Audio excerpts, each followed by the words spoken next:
I said you better watch what you're doing, 'cause I ain't gonna stop when I'm moving. I'm headed to the top, I'ma do it. I'm headed to the top, I'ma prove it. And baby girl, I like what you're doing. Your body's out of sight when you're moving. You look just like my type, so let's do it. You know I'll treat you right, let me prove it. And I could go all night, I'm sick of being nothing. All right, I'm gonna be something. I'll fight with every breath, trust me. I'ma be the one at the top, you can't touch me. I need to find somebody like me, who wants to be something. I bleed with every word coming. I would rather die than be someone who's nothing. I'm the type of dude who will not remain nameless. I'm the type of dude who is headed for greatness. I'm the type of dude who could really make changes, 'cause I'm the type of dude that's becoming contagious. I'm the type of dude that will always be ageless. I'm the type of dude that will always feel shameless. I'm the type of dude that they say is fucking heinous, 'cause I'm the type of dude that you know is fucking dangerous.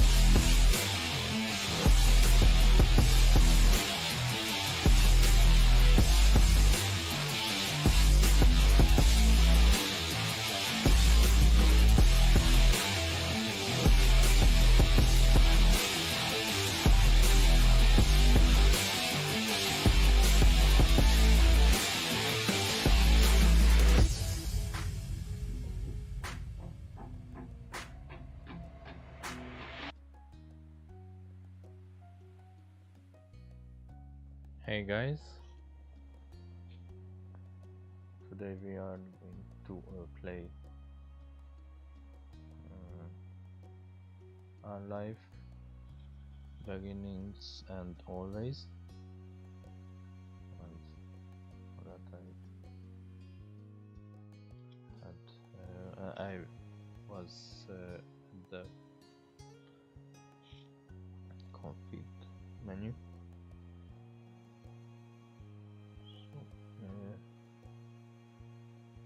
U5. I guess that's new game. Welcome to Our Life, Beginnings and Always. There are various ways you can customize and interact with the game. This tutorial is an overview of how certain features work. You can read the full tutorial from the main menu to learn about everything in detail. To start off, the game is divided into 4 time periods called steps. Step 1, childhood. Step 2, adolescence. Step 3, young adulthood. And step 4, adulthood. Our life is further divided into sets of vignettes that take place during specific periods of time. Those are called moments. Moments can be played in any order or skipped entirely. You move on to the next step whenever you want by selecting that summer is ending. Steps 1 through 3 include 5 moments each, and even more can be unlinked by purchasing DLCs. Some are out now and other DLCs will release later on. Step 4 is an epilogue and doesn't include moments. A lot happens over the years that go by, especially in regard to the character you play as. You determine nearly everything about the main character: name, appearance, personality, pronouns, interests, skills, their relationship with major characters, and so on. You can decide to change the details as time goes on, with a few exceptions. Your last name, skin tone, and eye color can be altered once set. Much of the MC's basic traits are determined on a character creation screen. As the MC grows up, uh, more options become available on the screen. As mentioned, one of the decisions you get to make for your character is selecting a name. You can type in any name you like, or you can pick a preset name. Preset options are called voice names because the name will be voiced aloud by the romantic lead. You'll get to hear him say your name as you play through the story. Only the default name, Jamie, is included in the base game. Hundreds more can be added by getting a free voice name expansion DLC. So I gotta pay for having my own name voiced, I guess. The full collection of names separated out as DLC because of how large it is.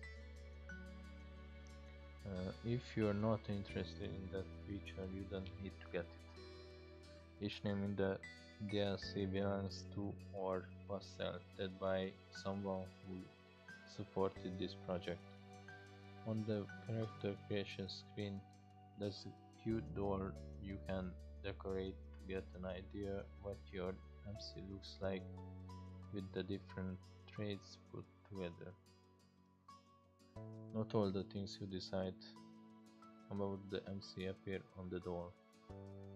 The script referencing what you've decided for the MC is the main way those decisions influence the game. Our life has a first person perspective, so your character doesn't appear next to other characters' sprites. You only see the MC as the decorative doll, and in special cut-in SG images.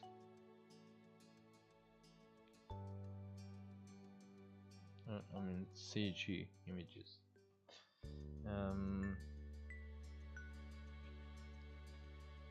The cutting CGs only appear if certain choices are made. It's possible not to see any during a playthrough. There's also the second type of special MC based screen, the interest comfort screen. Unless you get DLCs, the game has one love interest, Cove Holden. So I gotta pay for multiple love interests. This game really wants to take my money. He grows up with the MC, and the interest comfort screen is crucial for determining how that plays out. Interest level sets how much you like him. There are 4 levels: disinterest, fond, crush, and love. Love is the only available starting in step 3, and you were at fond and if you were at fond or crush in step 2. Comfort determines how you generally think when it comes to him. There are 3 levels: nervous, relaxed, and direct. Your level of interest and comfort will set the type of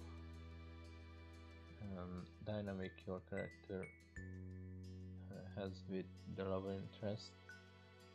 What you did in the past will influence the present, and feelings can change over time. You get to pick your interest comfort near the beginning of every step. Comfort can switch between the three levels as you please. Your interest level can only stay the same or increase. Your current level of interest will become the new lowest point on the screen in the future. For example, if you decide to be fond in step 1, this interest will not be available on the screen in step 2 and 3, which will make fond the bottom level option for your relationship. Interest level has an impact when it comes to physically interacting with Cove. By growing up, things are rather simple. If you get along with one another, can speak, and have a close relationship, you can choose to touch him, and Cove will occasionally interact with the MC in light-hearted or comforting ways.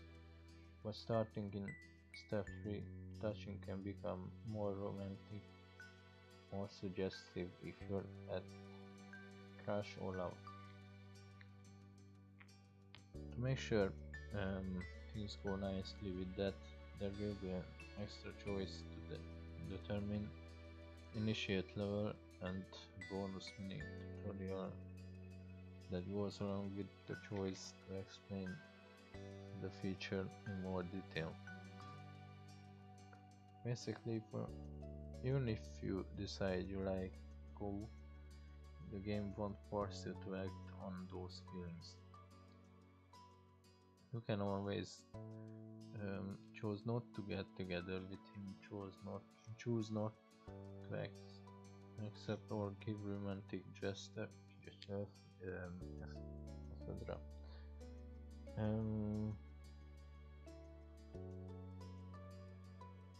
If you do decide to let go, though, you can break up with him later. Interest comfort gets the basics down, but it's the choices that appear throughout the normal game events that decide what action happens between the MC and Co. And it isn't only the MC who is impacted by your decisions. Co grows and changes over the years. How he's treated and what he experiences have shaped who he becomes. In step 2 and step 3, Co's personality, appearance, and interest will vary based on what happened in the previous step. It's something of a mystery exactly how your decisions end up changing him. You can try to guess as you go along, or if you prefer, you can also just design your own ideal code directly using the code creator option that pops up at the beginning of step 2 and 3. Making the choices you want is always more important than making a choice because you feel like you have to in order to get a certain result. When a choice does appear, usually you see that hovering the cursor over an option shows a certain color, yellow, blue, or green. Colors are not related to specific points or effects. They are only there to give a bit of insight on the tone and emotion of the choice, since text alone can potentially be read in more than one way. Blue tends to be casual, straightforward, yellow more emotive, reactive, and green less certain and committed. Though there are hundreds of options in our life and not every choice menu falls in line with that pattern, you can just one color every time doesn't give a gameplay benefit. Only stick to a certain type in that what you happen to like, otherwise switch between them freely. Always pick yellow, never pick yellow. Pursue romance right from the start, never romance the love interest. Be disagreeable or amiable. I don't know what that is. And none of them will lead to a bad ending. Welcome to enjoy the events and shape the story without reservation, and then if you like, you can play again to try something new. There's only ever more good content to discover. We hope you'll have a nice time with our life. Thank you for playing. Okay.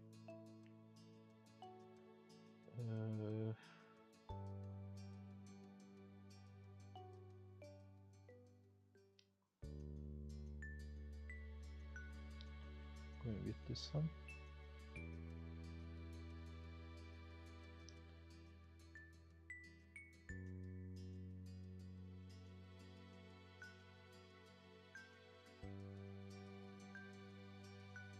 Okay, I'm gonna stick with this one.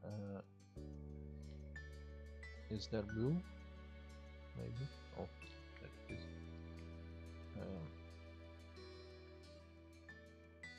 Actually want the long.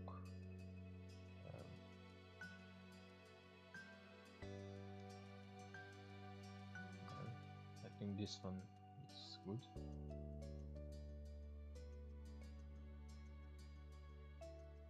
Back should be also long. No. And this is pink.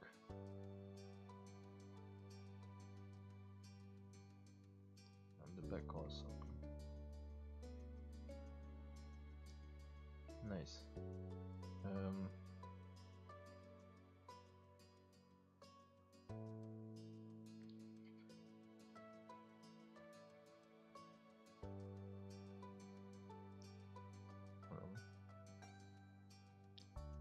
Loppy.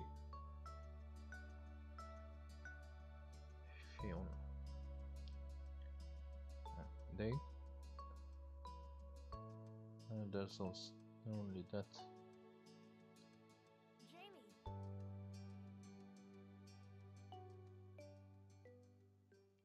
And that's the only option.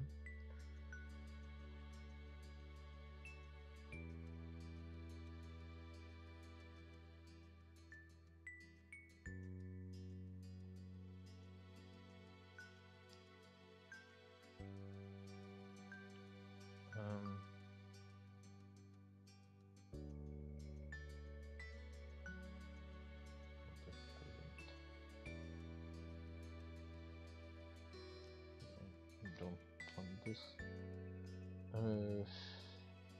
I could like that maybe.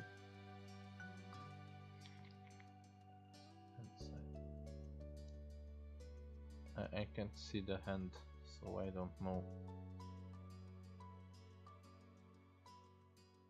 Whatever.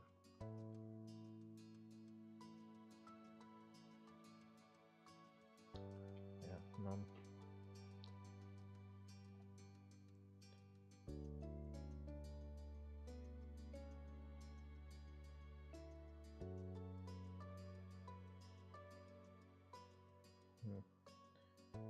Watch.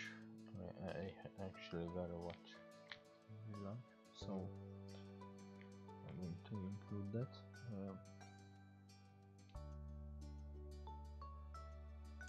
I'm going to go with shirts and pants.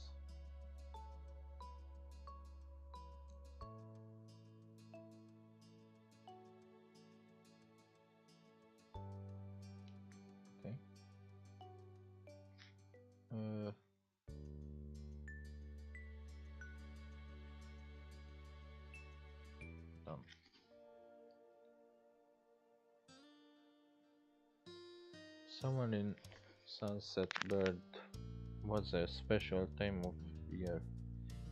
Your usual, your usually sleepy town began uh, to bustle. It was a popular tourist destination with people coming from all over the to enjoy the beach, the weather, and the relaxation that can be both. The smell of ocean, crisp and salty, hung in the air, bringing 3 warm months um, of schoolless vacation with it. During the summer, your moms didn't like you to wander too far. Didn't like you to wander van. Okay, I won't read it. Too far outside of your neighborhood, so you knew the area pretty well. That included the people.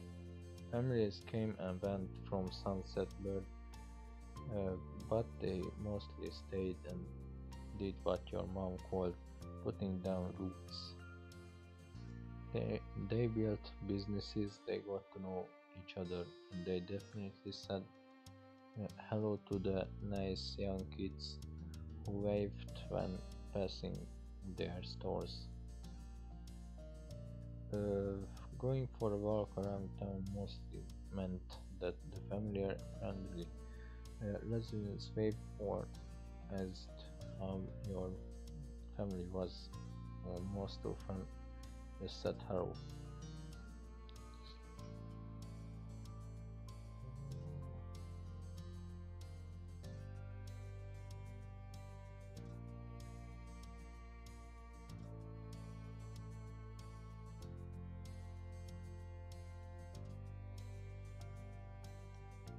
I'm going to choose this. You enjoyed learning all about where they were visiting from and hope to visit those places one day too. Uh, but today there was a man sitting on the curb outside your house. He was sitting with his head in his hands, his whole body slumped over, and you wondered if he was even a real person or a statue that had magically sprung up from the ground overnight.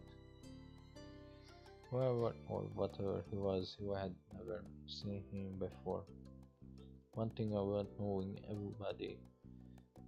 everyone in Sunset Bird was that people who you didn't recognize really stood out. It was rare for tourists to venture into the residential district, as your moms called it. So for you not knowing who a total stranger was set off a lot of red flags. Red flags. Your moms had a talk with you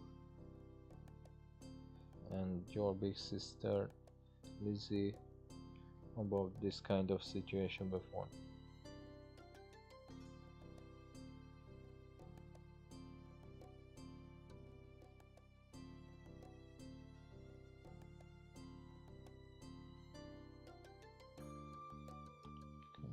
You weren't sure about this man yet.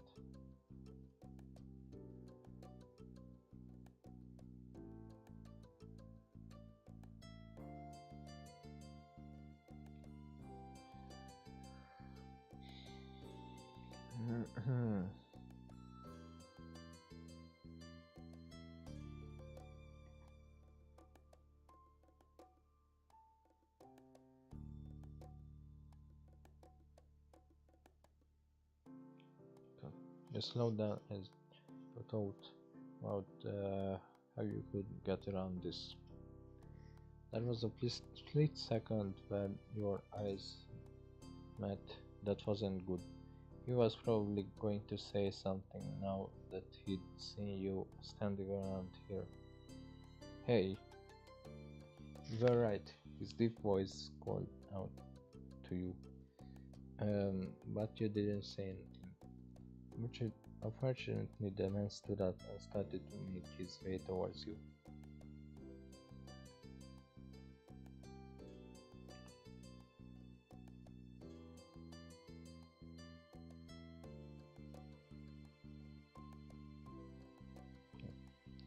Again, the man gives a grin of his own back. You live around here? What's your name? He looked the man up and down, taking in his tanned skin and relaxed appearance. At least his clothes were relaxed, the way he was acting wasn't. He had sharks on his shorts and stingray tattoo, and you wondered if he was obsessed with the ocean or something. While you made your assessment, he looked at you expectantly, waiting for an answer to his question.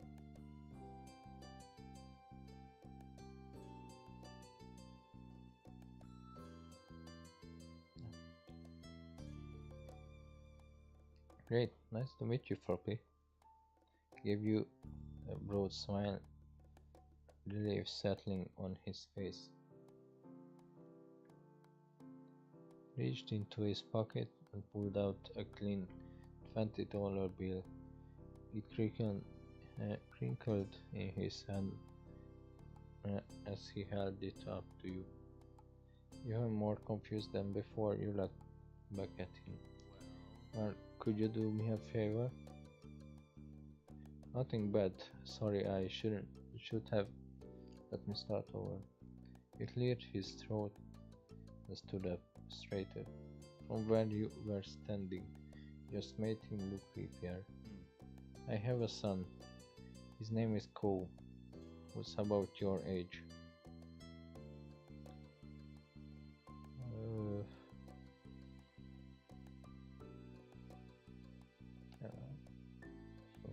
You never met anyone with that name. He moved in across the street. See?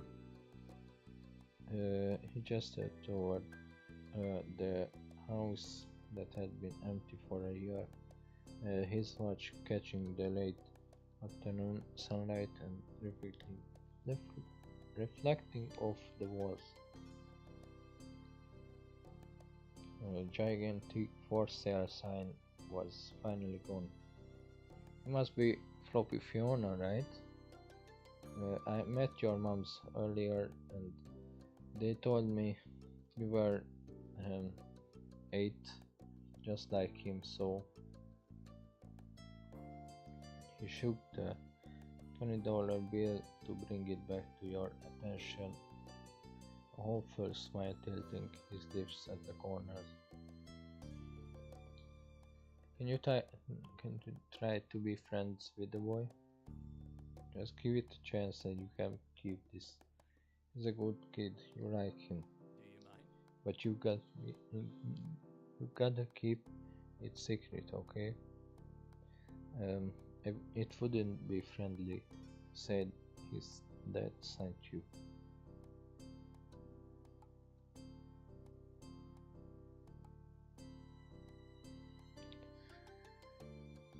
Had your mom's done that for you? And Lizzie, the thought made you frown. What you say? Want to make a deal?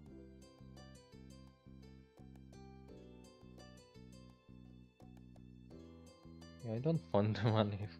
I don't want. Yeah, I don't wanna be paid for that. It's too weird. Deflated enough to notice, but not completely. What was that? Can't I go back?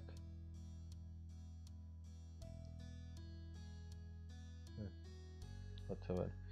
Uh, that only made this sound more strangely. What does it lasting for the summer matter? When it was clear his initial strategy wasn't going to fly, he tucked the beer into the back pocket and changed the request. I get it, you don't have to. Would you be comfortable with he and I coming by for a normal visit? Money involved. I guess. His smile got bigger again. His eyes crinkled at the sides.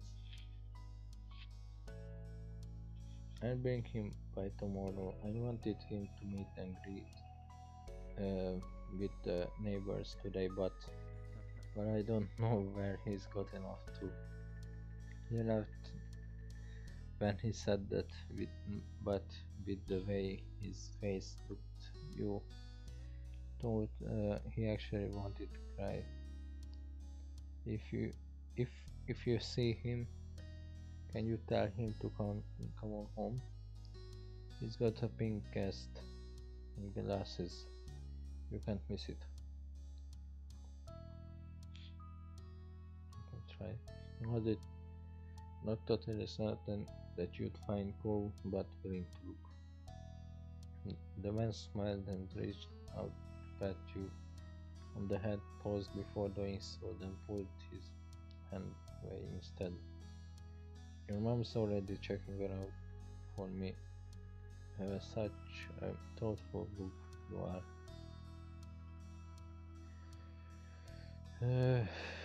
Now I better look too.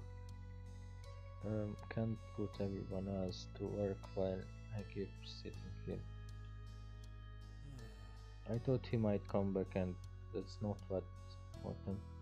I have to go. Thanks again, Floppy, so much.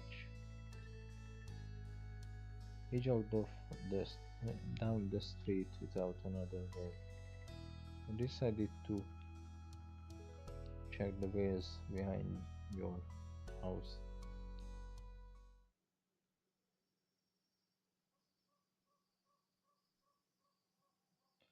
First sight. The chirping of crickets in the tall grass greeted you, quiet and familiar. From the top of the hill you could see the ocean. As you walked, you listened to the crash of the waves um, on the shore, and the seagulls squawking, squawking. I can't say that word. As they settled down for the night.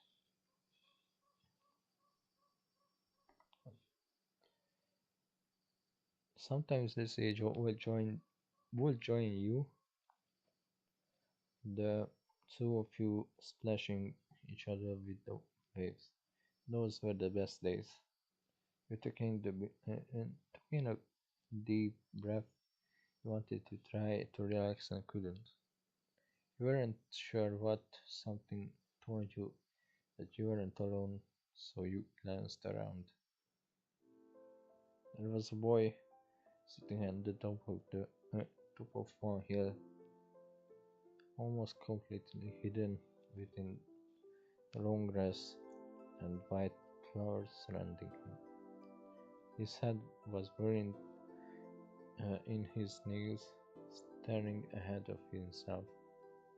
For whatever reason, probably just that he wasn't paying attention. He hadn't noticed you either. He hadn't noticed you yet.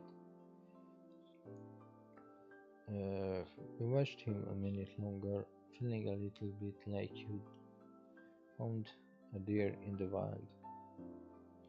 Though deer didn't have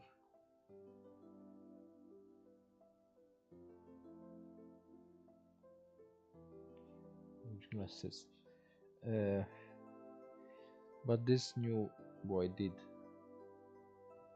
You watched as he pushed them up the bridge of his nose with a finger.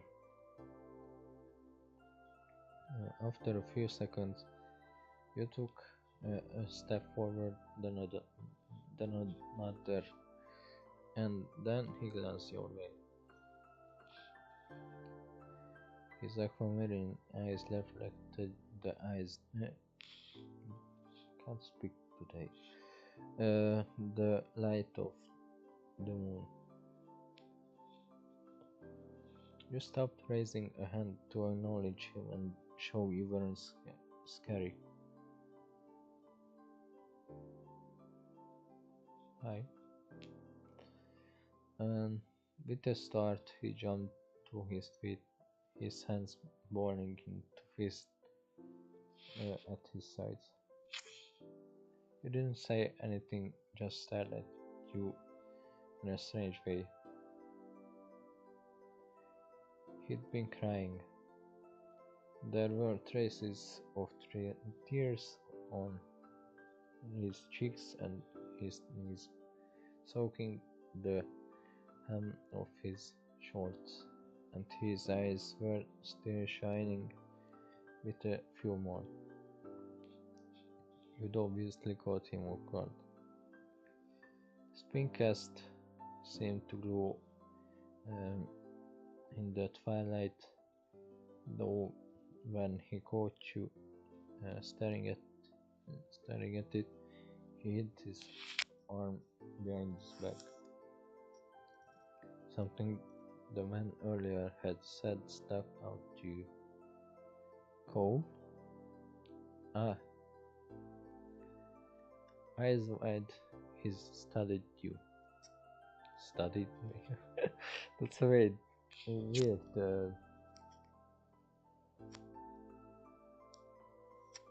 sentence, I think. How do you know that?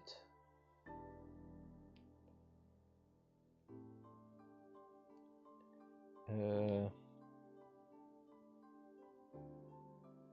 met your dad. Oh. So, is this your hill? He gestured with his uninjured arm to the patch of grass surrounding you, his face frowning at the prospect. I can leave if it is.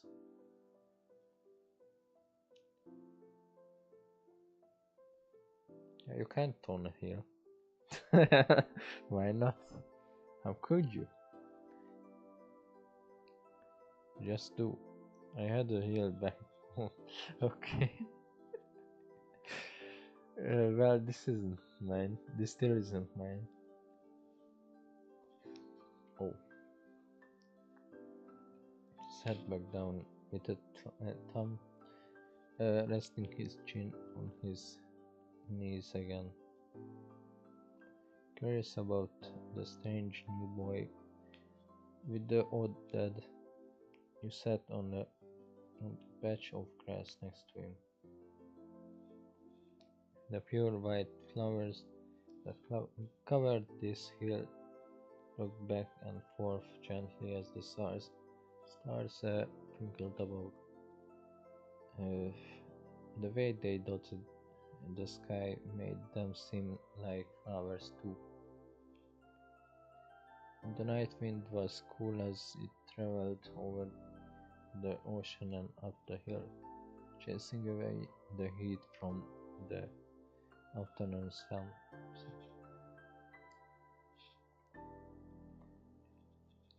Quiet hiccup escaped Ko as soon as you asked that question. Almost like they'd never stopped. His tears started off again with a vengeance. My parents, they don't want to live together with me anymore. The tears fell fast and heavy over his flushed cheeks, sticking in his dark lashes. My mom made my dad leave. He took me with him, and now we have a house here, and I want to go home. The outburst took you off guard. By the time he was done wailing, Ko's chest was having having with ex- ex- exhaustion. Achieving, I don't know. He sniffled and removed his glasses, wiping at his eyes with the back of his hand before he put them back on again. I hate this place. I want my real life back. I want my mom.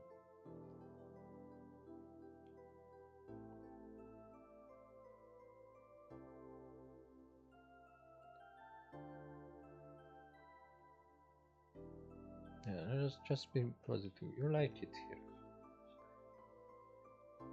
He slipped his hands underneath his glasses and pressed his fingers against his eyelids. Cole wound himself up again for another long crying fit. Sunset Bird was a nice place to live. He had a beach, playgrounds, good school, at least you thought so. But from way off in the distance, you had your parents. Floppy! Cove! Kids, where did you go? Cove looked at you, tears still clinging to his cheeks. Don't tell them we're here. I don't want to go back to that house. I wanna go home.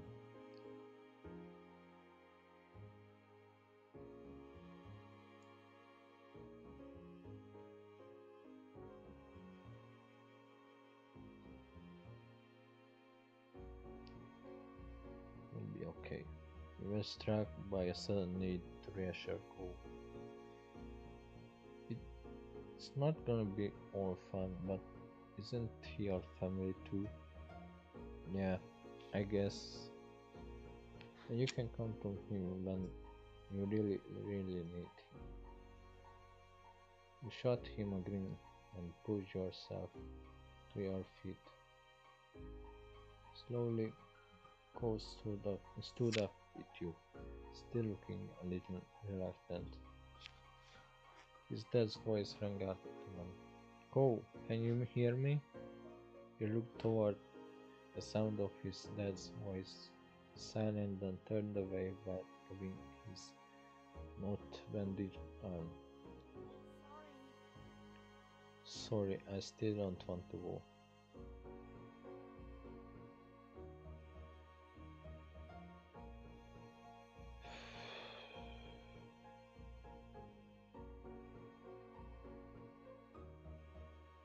Yeah, I got it. You do? Before you could answer, you heard Cole's dad, um, even closer than before. There you are, bud.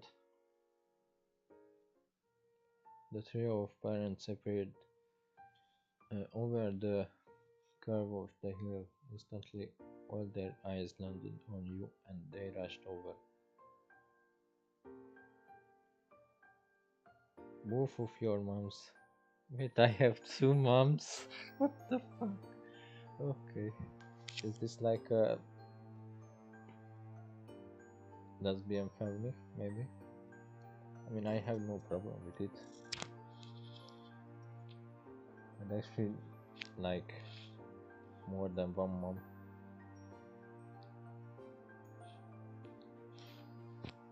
Both of your moms were at your side in a split second, faces filled with worry. Floppy, you're here after all. We had been at the park to check for Clove, and I heard what happened earlier when you met the new neighbor. I thought you might have gone off further away. Eh, Thank God you both fine. Were you two having fun out there? You looked over at Cole, who was leaning against his dad, a tight hug and pushing at his arms.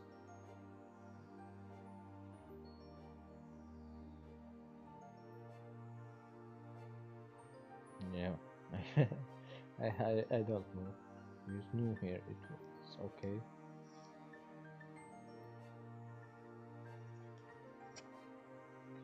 Finally letting go of his squirming, scowling that caused that turn to the three of you. Thanks very much for finding me. I really don't know this neighborhood. Good thing Floppy knows this one area so well. Yeah, absolutely. We should be getting home now. It's been a long day for us all. Say goodbye, Cole. Bye. Let's off the walked off into the darkness, heading toward the neighborhood. Uh, you watch Cole's bright pink cast until it disappeared. Tell you what, we'll have a proper play date tomorrow, okay? Your new friend's dad wanted to bring him by to see you and Lizzie. Wait, one is mom and one is mommy. Okay. Yeah, how does that sound?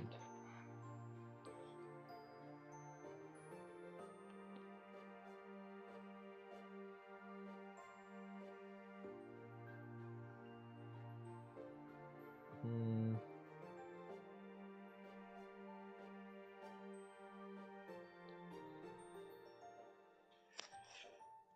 Well, this one would be true for me in real life, I guess. Yeah. Of your mom's left the sun overlapping with into a warm camera fire.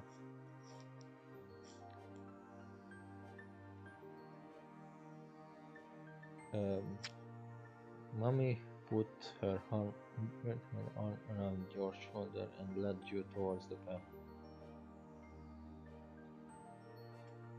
Satisfied and more than a little ready to go to bed after your long excited day, you followed them home. Choose your feeling for Cole. Uh, this is how you feel towards Cole for this step. You can change later in later steps. Uh,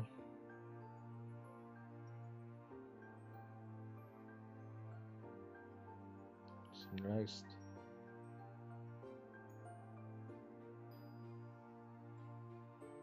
but indifferent.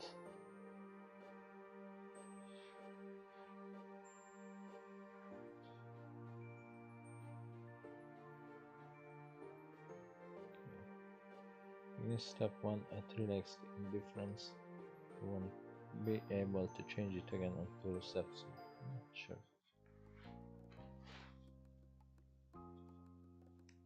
Early the next morning, you were poking at your food, eating it so slowly. Your sister Lizzie had run out earlier to go play, but you stayed put. Today, just like your moms had promised, Cove was coming over to hang out. Excited to see your new friend again, Floppy? Maybe we can become friends. Okay. With that said, are you done with your breakfast? Yeah. Vitor, my throat. Vitor, the exasperation an 8-year-old can master, you looked at your empty cerebral and then at mom. I'm 8 years old here yet? Oh yeah, true. Step 1 is, I guess, childhood. The steps 2 would be adolescence. Yeah. Okay, attitude kid. We see attitude kid. What the fuck? Attitude kid.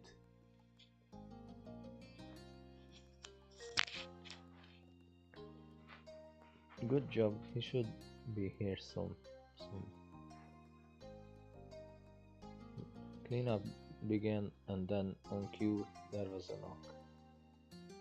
It was hesitant, uh, like the person wasn't sure they were in the right place. Still loud though. We need to get a more obvious doorbell.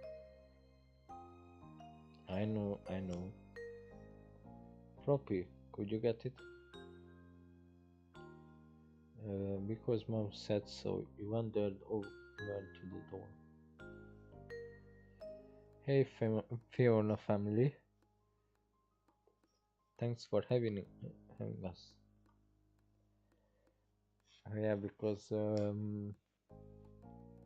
I put Fiona as the last name. Yeah. Mr. Holden, as your moms have called him, and his son were here. Go look different in the bright lighting of your living room, and when he wasn't crying, with his dad standing in front of him, and mom and mommy behind you, you and Cole looked at each other. You studied Cole apathetically. This wasn't the parents' plan, not yours. This was the parents' plan, not yours.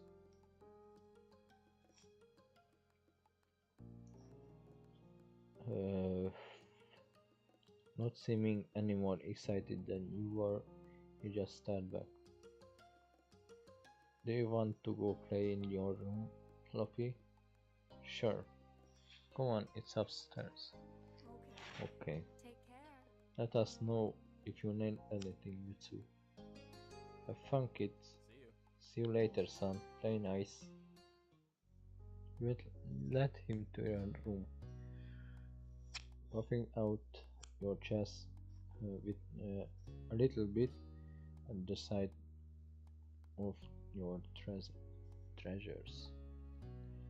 There were lots of stuffed animals, cool bed, a window to look out.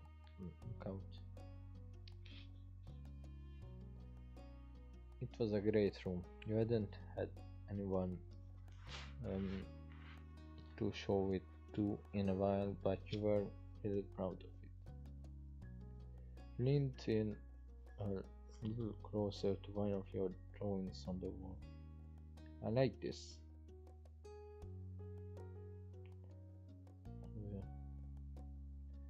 I don't.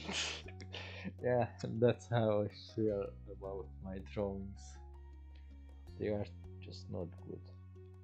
That's why I gave up being an artist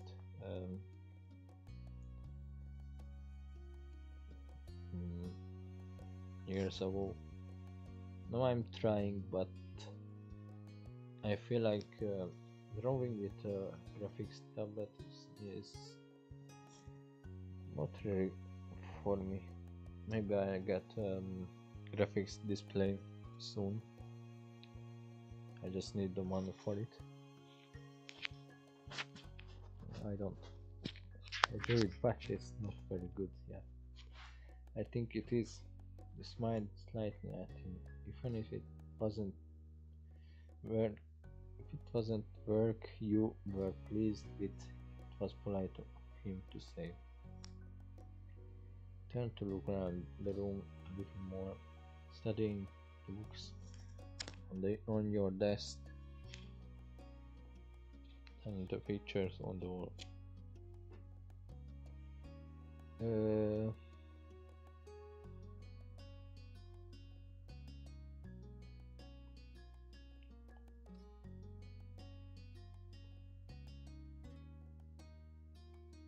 Yeah, I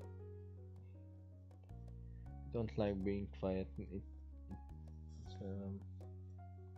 feels awkward for me, but due to my personality, I don't really, I can't really talk much. I'm not so talkative. and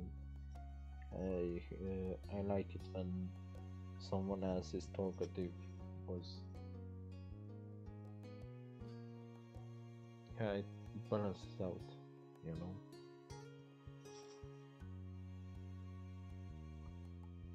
He wanted to say something but didn't know what, so you let him keep looking.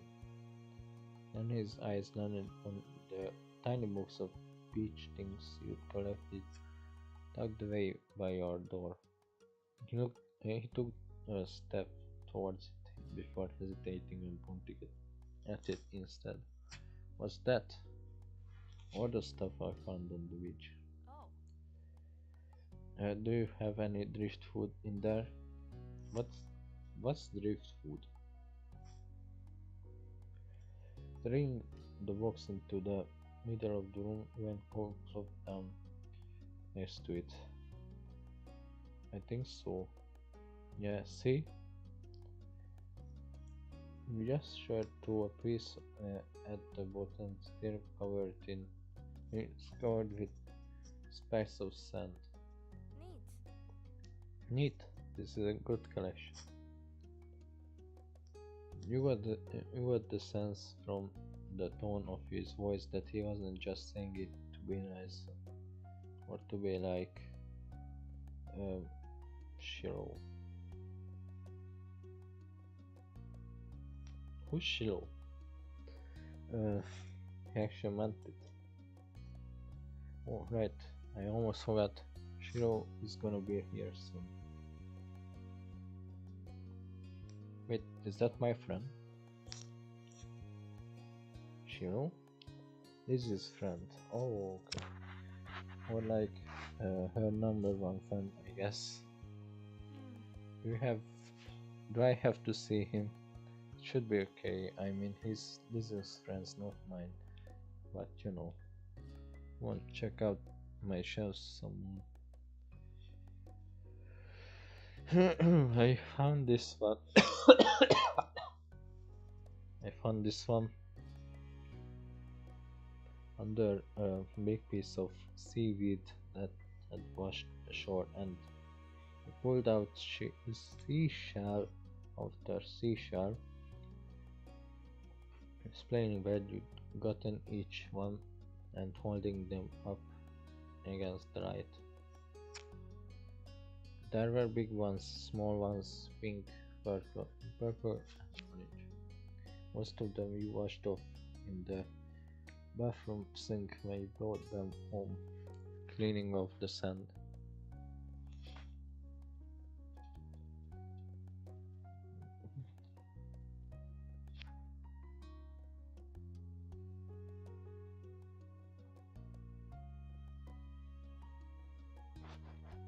Yeah, I can't really speak about my stuff.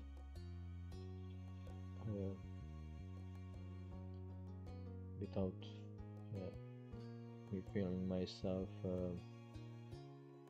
being uninterested, I guess.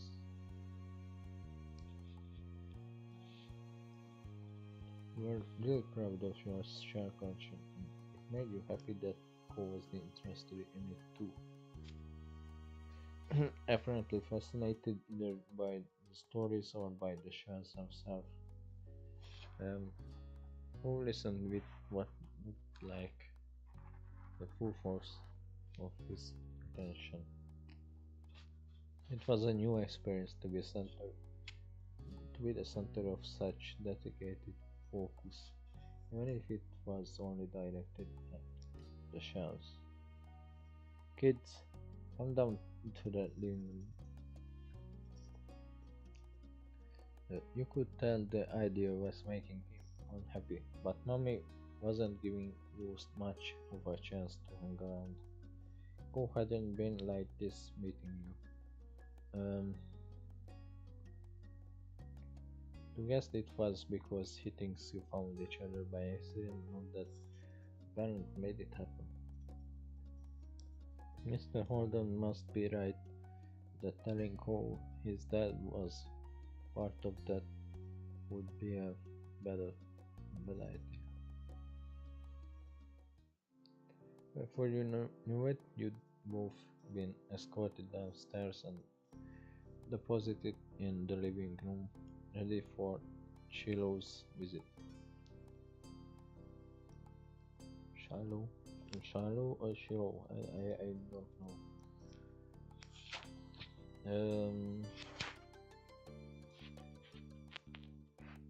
The two of you sat side by side on the floor of your home's entryway.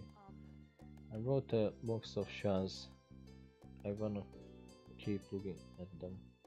I brought the box of shells. Oh.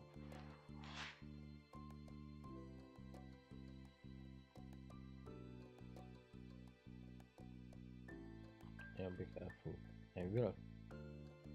You weren't sure if you could trust someone else with your treasures yet. So you stayed next to him when he opened the lid, peered inside. Cole reached in, pulled out a big orange shell. Oh.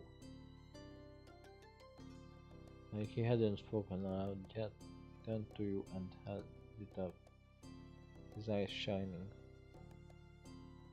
I think this one is the best of them.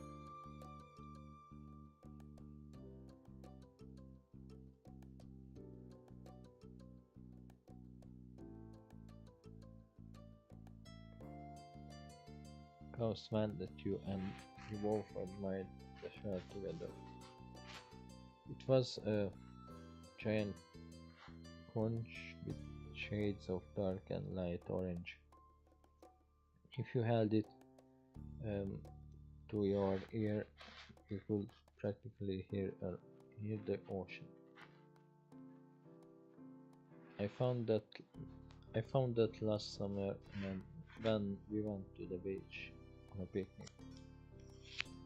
So few were still sitting on the floor looking through your collection of beach findings when the doorbell finally rang.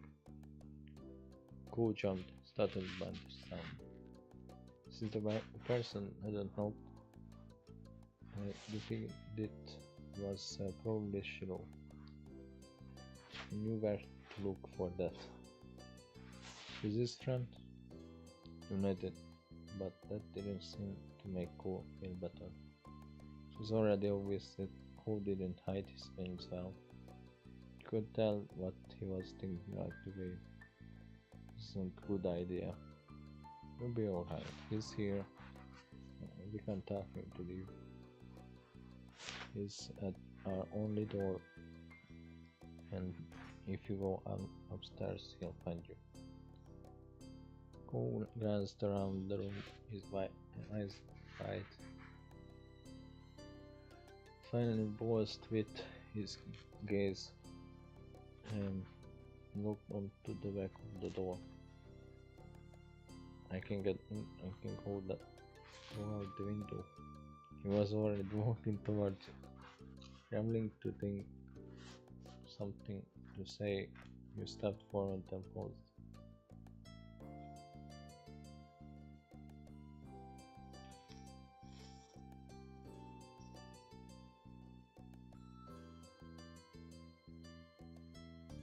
Yeah. Why would you be scared? Missing bunny rabbit is scarier than Shiro. It, but I'm a I'm a bunny rabbit also. But I don't want to see him. I don't know him.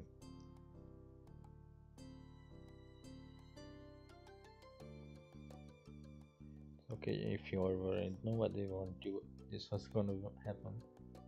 Thanks. Shiro poked his head into the living room. It was impossible to know for sure if he'd heard what you'd been saying or not, but you guessed that he had. Hi Floppy, and hi Cole. Cole showed you an uneasy glance. Hi, I'm Shiloh. Nice to meet you. Yeah, you have a lot of records. Right, I do. What are you guys doing? We're looking at shells. Awesome, can I do it too? Cow shrugged, then looked back at your books of beach findings. What about that plan for the afternoon? The list is fine. At least as far as you work outside was to sit and look at the beach things you someone weren't really in the mood to do much of anything else. You check out this kind of shell I found. Cool, right? It's pretty cool, kinda like my cast. Um, the beautiful glittering pink did look a little bit like a wrap around his arm. Pink is a nice color. Okay. Is it your favorite? Not really. What is? Maybe green or blue. Might be yellow. What is that a reference to the game choices? Oh, those are cool. I guess. See, because it's blue, yellow, green.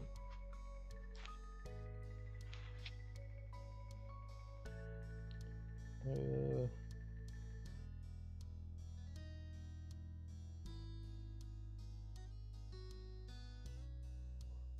yeah. Hmm. Like usual, didn't take long for Shiro to get PGT. Izzy was his favorite. Without her around, Shiloh didn't seem to know what to do with himself. Cole wasn't like your sister. He wasn't that much like you either.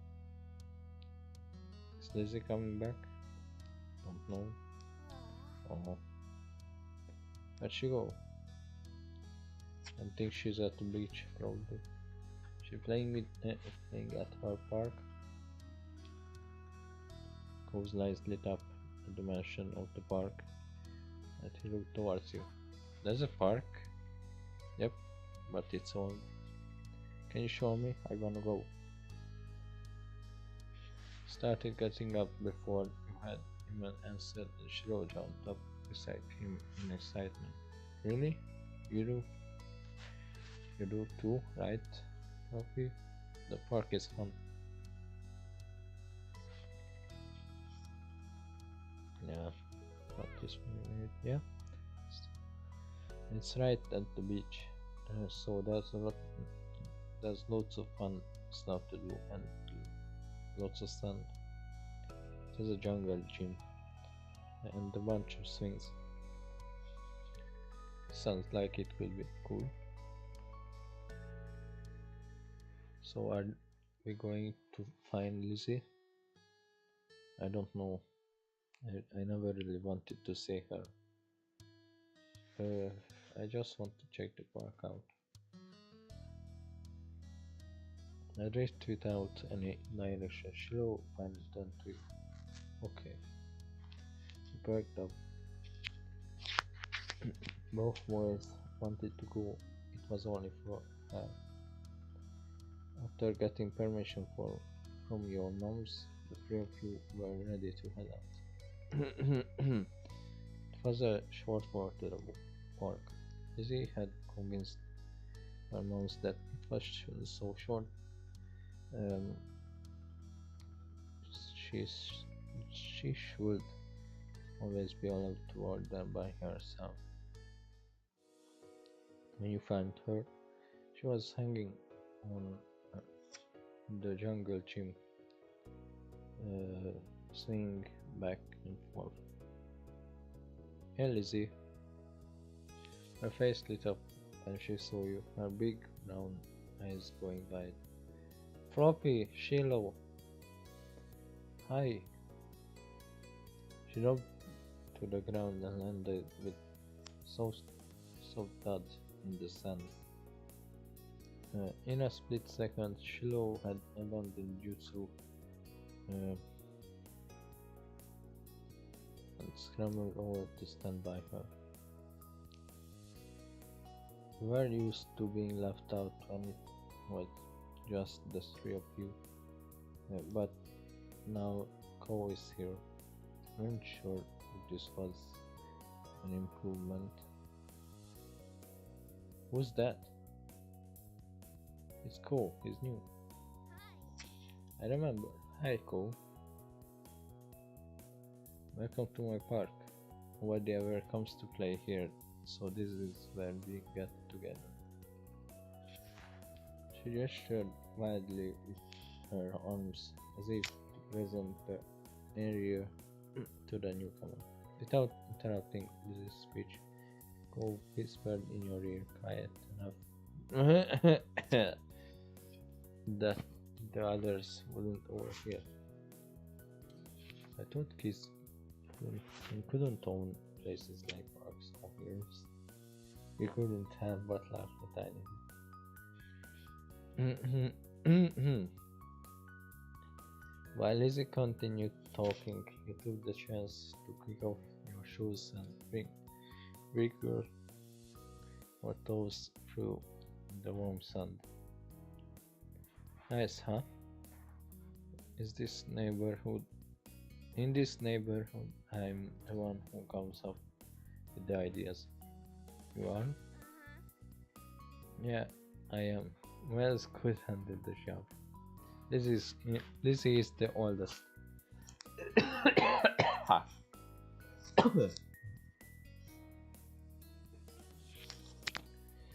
By a lot. My mom said you're Floppy's age. Yeah. So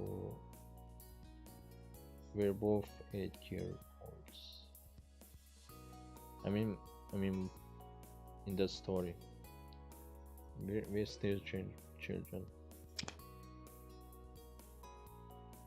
I thought so. I'm still the only one in this group with double digits. But what about other kids? Other kids? There aren't any. We're the only kids here, and Chilo is just visiting from another place. Not even tourists really bring their kids here. This is the land of ancients. Be careful that the oldies don't try to steal your youth.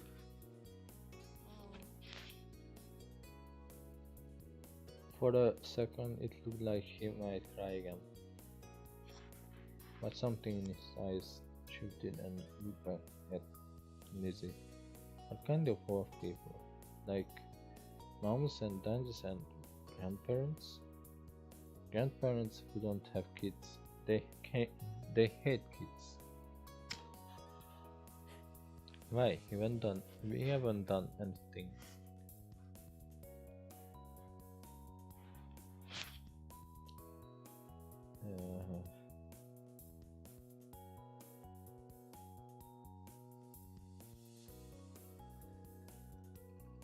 Only someone told that. You interjected quickly, hoping you wouldn't take things too far. Ko sniffled his forehead, freezing it more. Lizzie was staring Ko down, but Ko wasn't even looking at her anymore. He didn't seem to care that she was there. He went into his own head. Shiro was the next one to speak, completely unaware of the situation.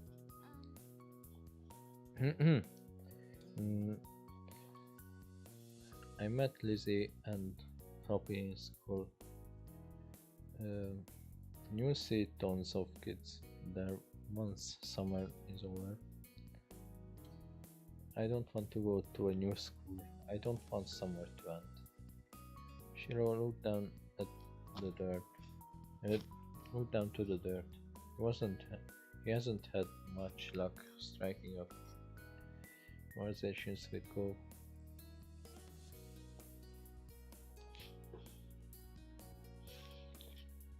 I like summer vacation a lot too. All the building tension in the air suddenly vanished when Lizzie laughed. At Shiloh's discomfort at how weird she thought Cole was at something else entirely. We didn't really know, but she left, face scrunching up. Welcome to Sunset Bird Cove. Um, Take a seat, put up your feet, and get used to it. Uh, Hua is right. For the rest of the summer, Cole was always there. We saw him more often than Shiro, and on some days when she was in a bad mood or busy, we even saw him more than Lizzie. Became a staple of your everyday life. Wasteland and lunch and the beach were.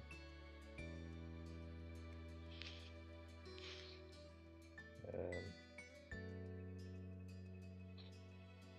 that first summer, we hadn't really been interested in him one way or another. He was just kind of a fact of life, someone you met with because he was there. Of course, that was only the start of things.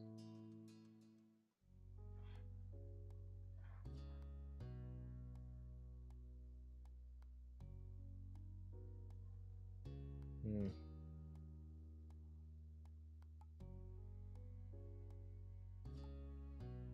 I can choose. Okay, I'm going to choose this one then. Come back before it gets dark. Or rise for. Or rise for.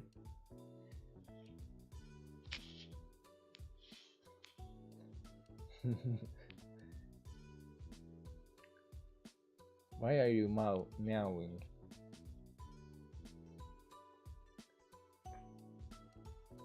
Are you a kitty?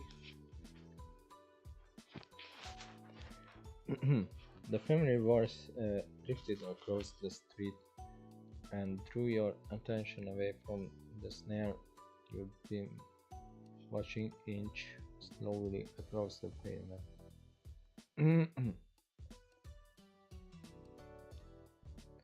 Cole waited in front of his dad, pushing his green hair back of his face from where the breeze was blowing it over his glasses. He looked to be paying only a mild amount of attention as he was being handed a few slips of green paper. It reminded you of when you first met Mr. Holden, although he's probably not paying Cole to be friends with himself. Cole's dad seemed to feel your gaze somehow, or maybe you made a noise, because a second later his eyes were on you. He waved you over with a smile. He looked happy to see you, but you still felt a little weird for getting caught. You've got to learn how to be more sneaky. You brushed your hands together to free them of sand, then jogged over to join the two. Good to see you again. What excitement are you up to today, Fluffy? Taking a walk? I found a pretty cool snare across the road. There's lots of snares around here.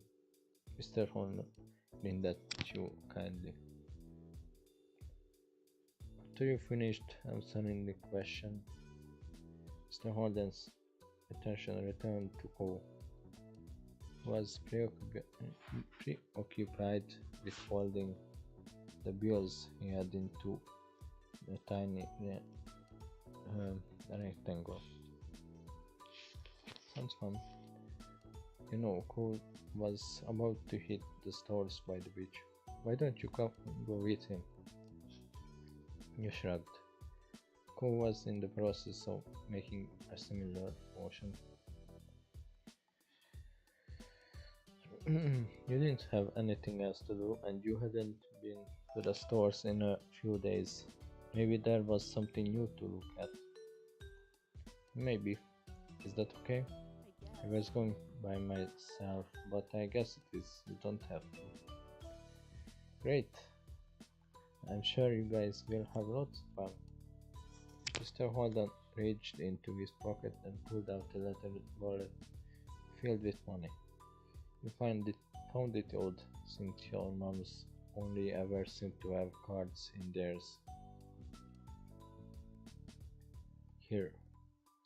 He leaned in to pass a crisp then to Cole, giving him a wink and a whisper. Get something for your friend too. Sure. That's my boy. Cole's dad ruffled his son's hair as he was straightening back up the bill in his hand, still held out towards the green-haired boy. Take care. Cole accepted the bill after a second and slipped it into his pocket. Then, with one last note to his dad, he turned and started walking. He followed after him, intrigued at the possibilities this outing might bring.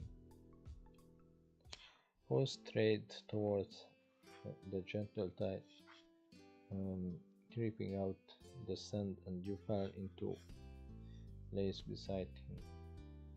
It was a nice day. The sun was shining, and there weren't many clouds in the sky. Through the wind coming off the ocean kept it from being too hot. You took in a deep breath, enjoying the scent of salt and ocean air. When you looked at Cole, he was dragging his feet through the sand a little, and you slowed down to wait for him. His eyes searched the ground intently.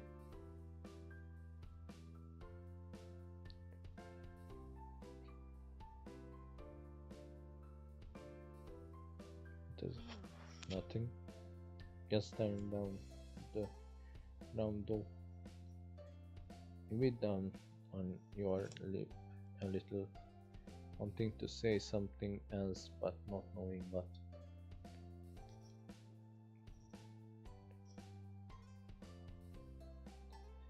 The comforting sound of the waves filled the silence with pleasant white noise, and you played a little game with yourself as you walked along, getting as close to the water as possible without getting cut. It resulted in you having to run up the sand quickly when the wave rushed in more than a few times, although Cole threw a few glances your way. He didn't say a word.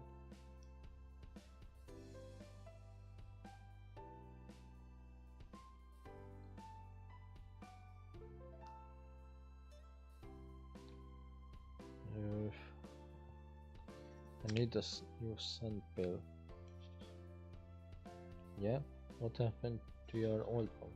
Cole narrowed his eyes, seeming to think deeply for a second. Disappeared. What? Really? Cole ducked his head down, placing his fingers behind his back.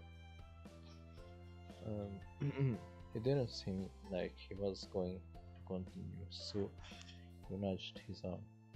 How did that happen? Well, Ko opened his mouth, then shut it back again. Shut it again, considering. I took it to the beach once. Huh? When I got home, it wasn't anywhere. You left it there? Nope. It wasn't at the beach when I went back. And you lost it. It disappeared. What about you? What do you do out here?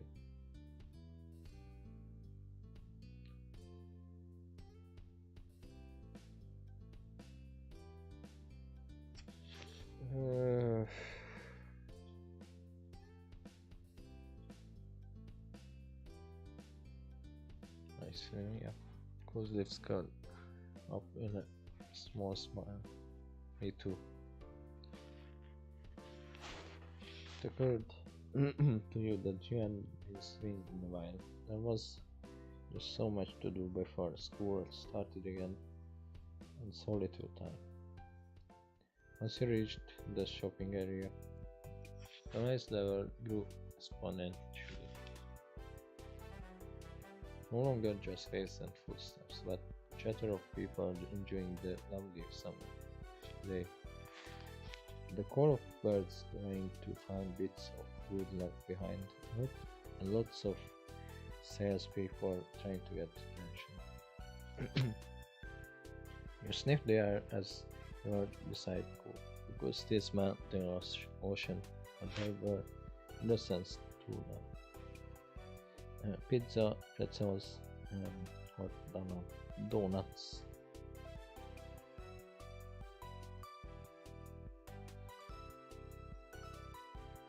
It's alright. There was a lot going on, but it beat staying at home and doing nothing all day. You were sure that you and Cole could find something to fill the day if you looked around a bit. He was glancing from one side of the street to the other with a look in his aquamarine eyes that he couldn't quite work out. What's that? Cole pointed to a large crowd of people gathered near a few tables with large colorful umbrellas blooming from their windows. You couldn't see past the adults who were blocking the way, but you knew there must be something worth seeing. Without another word, the two of you hurried over to see what all the commotion was about. Feast your eyes on the amazing Alexander. In the center of the crowd was a man with a tall hat and a funny green coat that had 3 long tails. There was a little table next to him with a cloth hanging over it that read "The Amazing Alexander" in glittery golden script.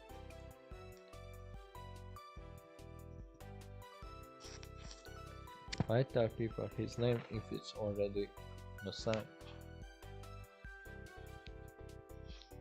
Cole hummed, pretended standing, and turned to walk away, just as the amazing Alexander began shuffling a deck of cards. We could stay and watch. Cole glanced back at the man, then briefly lifted his arm off his sides before returning them to place. You grinned, waving for him to follow you as you raced back to stand in the crowd. With that, it began. The magic man pulled one card out of the deck, showing it to the curious onlookers. It was a four of diamonds. Watch closely. Reed squeezing through a few of the adult onlookers to get a better view. Suddenly, the man snapped his fingers. The car just disappeared. Whoa! Amazing Alexander, who had earned his title, turned his head and looked at you. Richard, the kind smile. What's this behind your ear?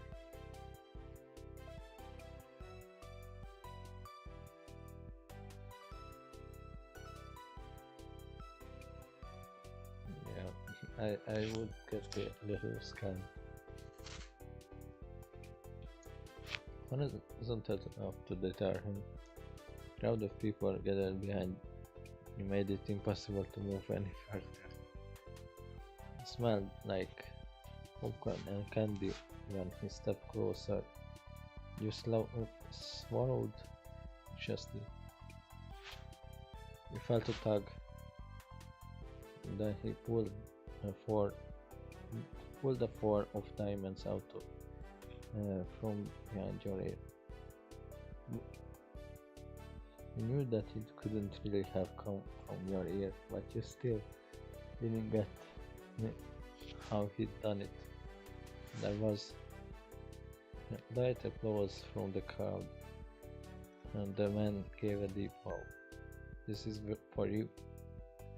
The magician plucked a pair of balloons from a clump of them tied down to his table. Both were in the shape of a dolphin instead of being a normal circle. I am one for your friend too. Thank you for being my assistant. Wow. Now you were really great for he chose you. After that he went to someone else in the crowd. Pick a card, any card. My uncle does that every time he visits. Not the balloons. The stuff with cards. Cole spoke plainly while reaching over to take the dolphin that had been designated for him.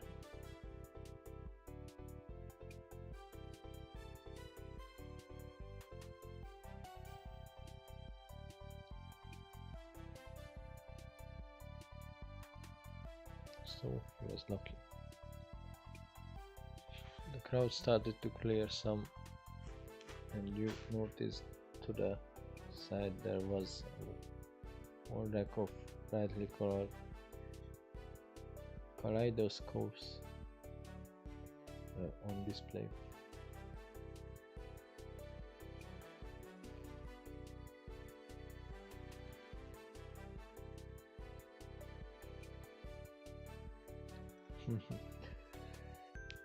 Here's a Hungarian product. Oh, this, it's in the title actually.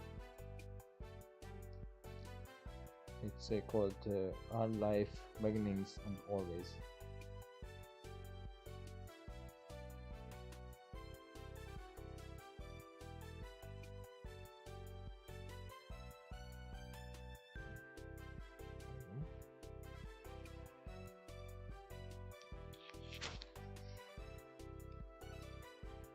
Yeah, if you didn't know, Rubik's Cube is Hungarian toy, I guess, but it didn't become popular here first, so it was shown elsewhere.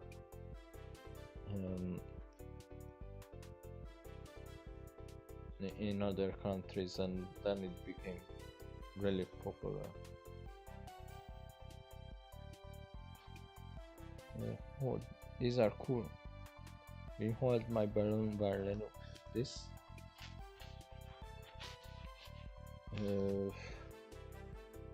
Cole nodded, taking your balloon and holding it with the same hand as his own,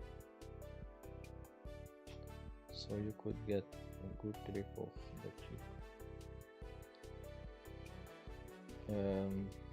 stood next to you, much less you attempted to match the colored gloves.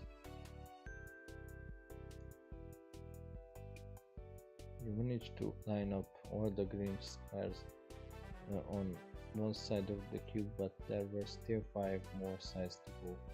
Deciding that it was something that you should continue another time, you set the cube back on the rack. You took your balloon from Ko, who moved to the other side of the store. Yeah, that's pretty much accurate because I can only put I can only get one side done from the Rubik's Cube. I own one right now, but yeah, I could never solve it.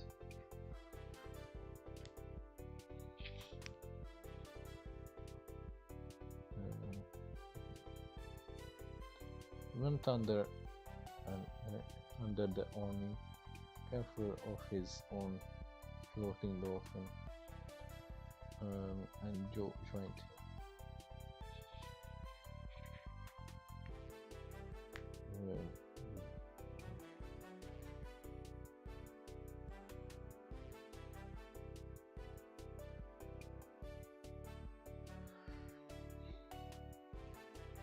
Cole blinked at you for a moment and you wondered if you shouldn't have asked.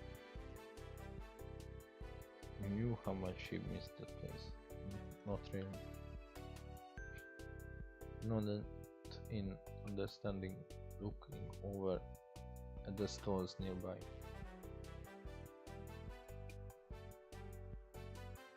While Cole looked at the sun panels, you were drawn to a table with colorful keychains laid out on it. They were sewn in the shape of sea creatures, and there was a plague. I don't know how to pronounce that. Handmade, standing proudly in front. There were lots of different types. You saw a dolphin, a shark, a crab, a turtle. I don't want to pick any of this. Where's the fifth option? Nothing.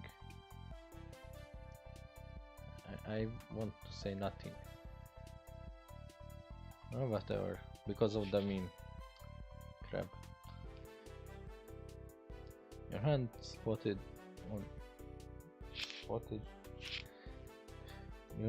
Your hand stubbed on the crab. Claws raised and a tiny smile on its face. Can't read. It had big eyes and little legs, and the fabric was smooth when you picked it up. You had seen a few crabs at the beach before, though they usually scuttled away before you got the chance to look at them closely. You liked the idea of having crabs all of your own, even if it was just a soft animal. You were instantly enamored. Checking the price though, your heart had $6. You didn't know how much. You didn't know much about money, but you thought that was a lot to spend on one thing. I mean,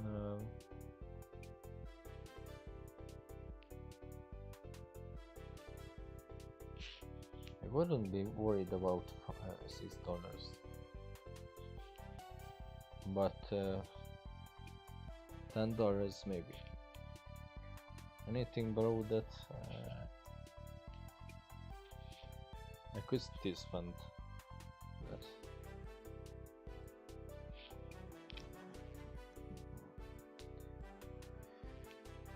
You rarely had more than $5 bill to your name.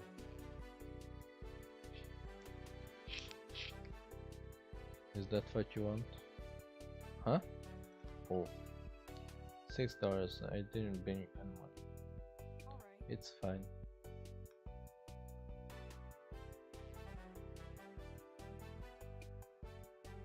You don't have to. I wouldn't mind that. Took the keychain from your hands, and that was that. He was holding a small yellow bucket for himself too. My dad told me to. You smile, please, to have things work out. I really don't want a keychain though. In real life, I would pick something else than a crab keychain.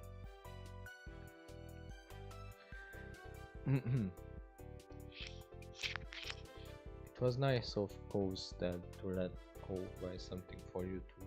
You had to remember to thank him next time you saw. After Cole paid, the two of you stepped out of the store side by side, your balloon dolphins knocking together and spiraling around the air. Watch Cole hold up his new pail to his face, examining it thoroughly.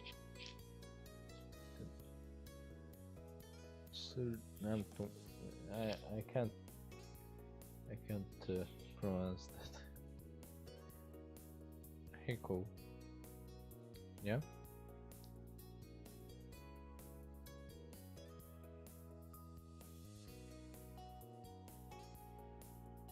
Yeah, I wouldn't say any of this because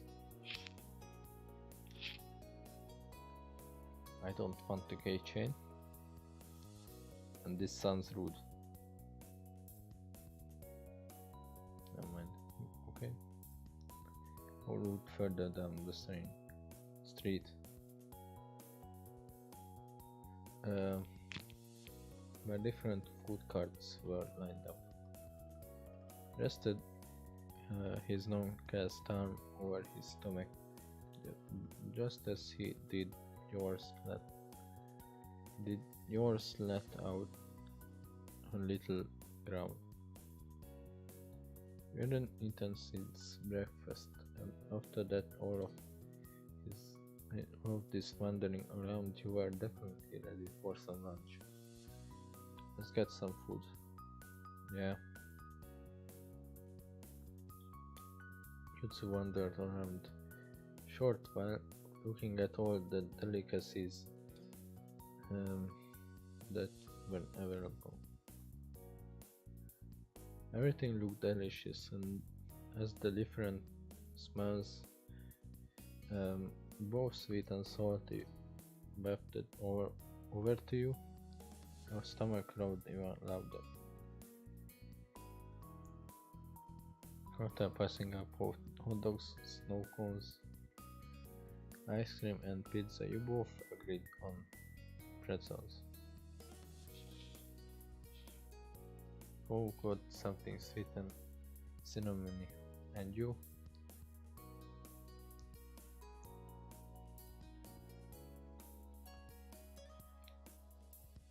Where's the salty one?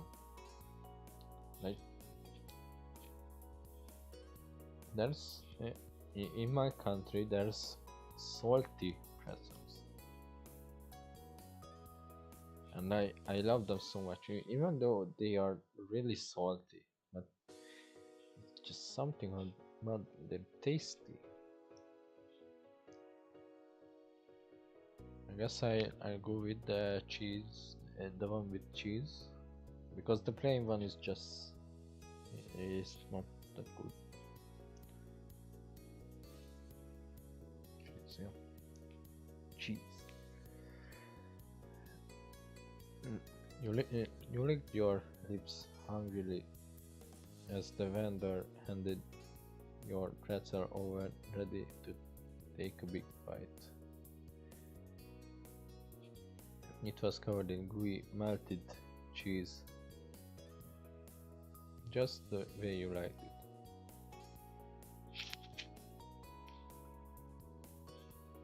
Okay. I mean, I had pretzels with cheese, but are there really countries where they hand out pretzel with and pour melted cheese on it? Because the one I had was like fried cheese on the pretzel, and yeah.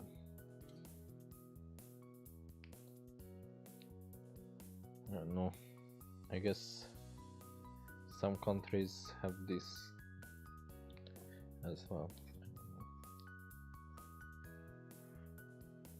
It seemed odd to get a dessert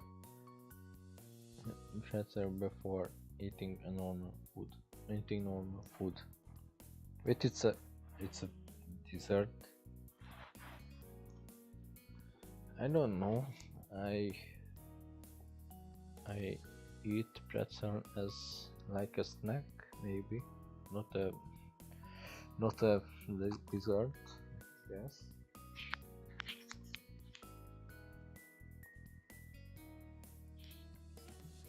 You found an empty table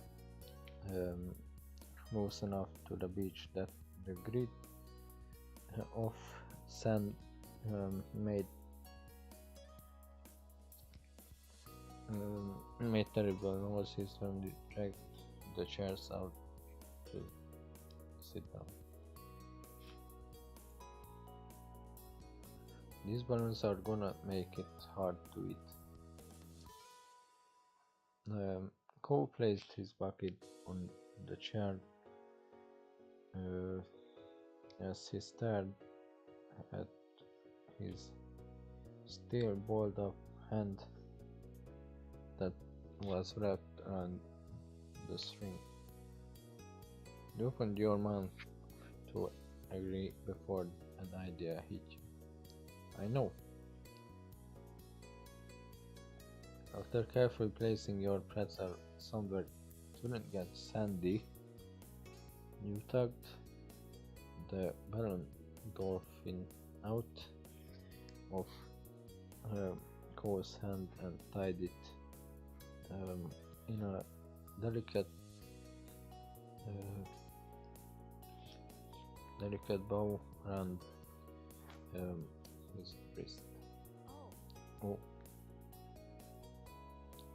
Cole bounced his arm up and down in place, testing the stability of the knot. After watching his balloon jostle around what remained unattached, smiled satisfied. Can you do it for me?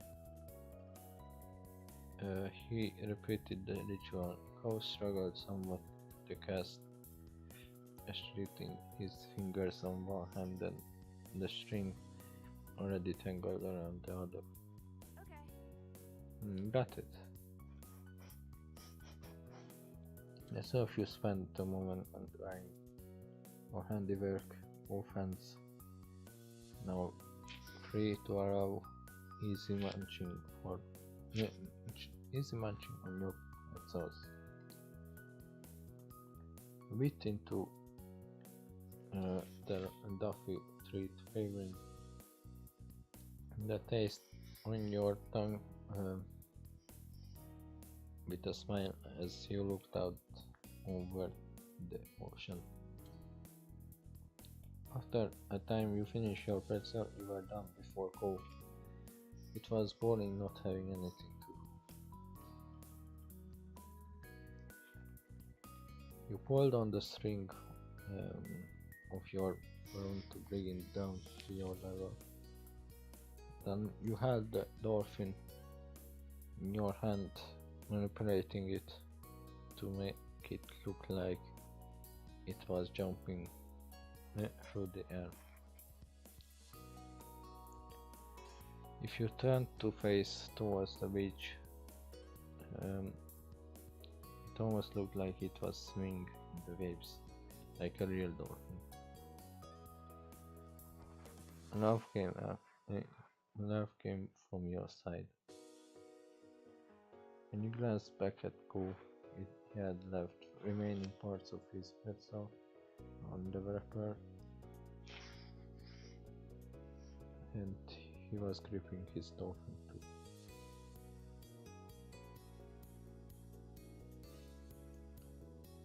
Merryweather. I guess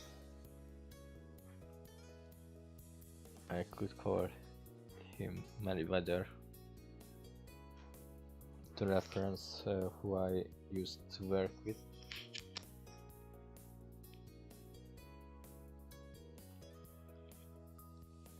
Where's the crown made of seaweed, and all of his friends are merfolk. Every now and then he'll make friends with a kid and let them ride on his back. You sighed, wishing you could meet a real dolphin like Merryweather. What's yours? Cole considered this question, placing the balloon against the table, resting his free arm across it in contemplation. So, with a loud pop, the dolphin exploded into ribbons. Oh no! The second, all Cole did was gape in shock like you. Then his cheeks puffed up, squinting his eyes, and you saw tears start to glisten.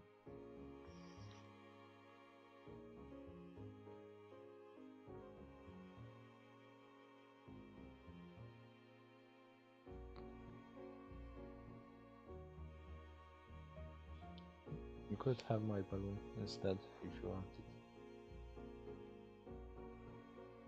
Cole looked at you, frowning. I don't want yours. Oh. You felt bad for Cole, but were secretly glad.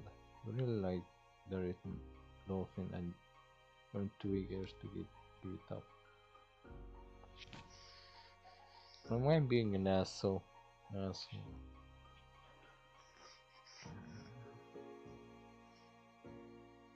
This game makes me look like an asshole. Cole spent the rest of the outing sniffing beers and much ass. The best thing, of course, Balloon, was the last major event of your adventure. In the end, the two of you headed back late that afternoon. You separated on the beach, and while Cole went straight home with his brand new sun pail in hand, you decided to sit for a while. You watched the waves and the sunset fiddling with your new keychain. Another summer day was drawing to a close. It had been nice for the most part. Hopefully there wouldn't be any tears next time.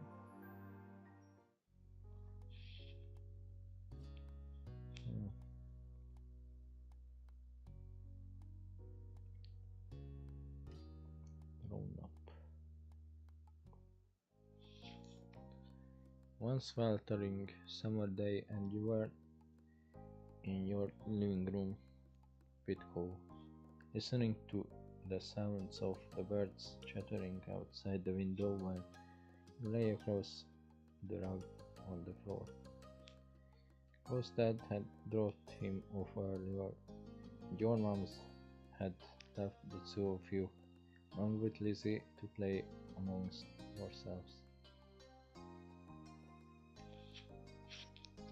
It had been too hot to go outside in the afternoon, at least according to Mom. Um, so your sister was starting to get impatient, waiting for her golf class that mm, the three of you had uh, the three of you had trouble finding something fun to do. The beach and the playground were off limits, and you felt that it was too warm for anything like playing with your fuzzy toy animals. And suddenly a light came to Liz's big brown eyes, and her smile spread wide across her face. Having an idea gave her a new wave of energy. Since we're stuck inside, we should be adults. They don't play outdoors anyways. They're always inside. I'm telling everybody they're too busy to play. Why? Why? I said why. Um, and it'll be fun. The what do they do inside that we don't? Besides, use the phone a lot. Excluding a small half, Lizzie decides to ignore Cole. What do you think? Floppy, what do you think? Do you want to? I don't know. Please, Floppy. Uh, when when I have I when have I ever had a bad idea? Whenever we play with you.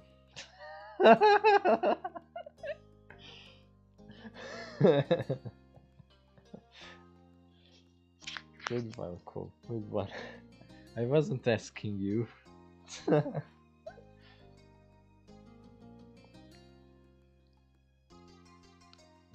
Yeah.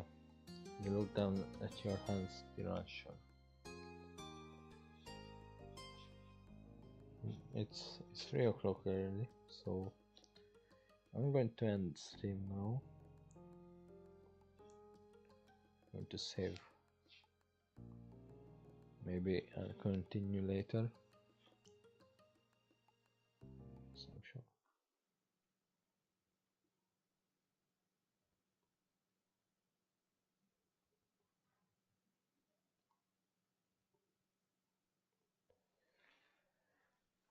So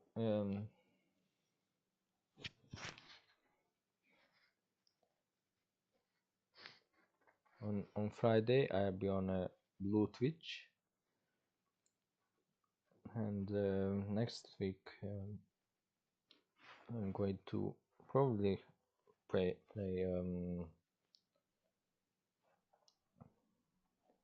either Showdown, the new game that came out recently,